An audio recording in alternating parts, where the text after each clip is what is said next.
В Булунском районе выловили более 500 тонн свежей рыбы. В поселке Тикси подвели итоги летней путины. На днях из поселка отплыли 2 рефрижераторных судна, которые по пути следования соберут весь улов. Подробности у наших коллег. В Булунском районе подходит к концу летняя путина. Для нашего населения рыба – это больше, чем только промысел. Для многих поколений рыбаков рыбный промысел исторически было и остается основным занятием и единственным источником доходов.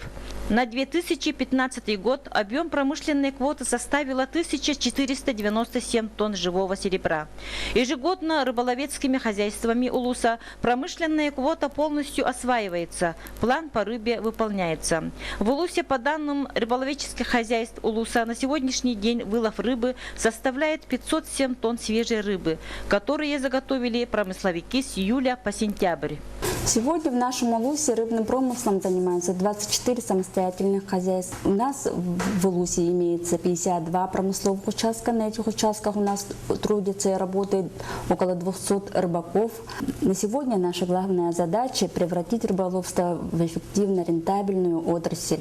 Для этого у нас создаются условия, и идет модернизация отрасли основными средствами. На днях рефрижераторные суда Магдебург и Мальчиков отплыли с поселка Тикси на последний сбор заготовленной летней рыбы по участкам вверх по реке Лена. По пути следования они будут принимать у рыбаков качественную продукцию, заготовленную в течение сурового лета Северного края. Ольга Григорьева, Валерий Савельев, НВК Саха, Тикси.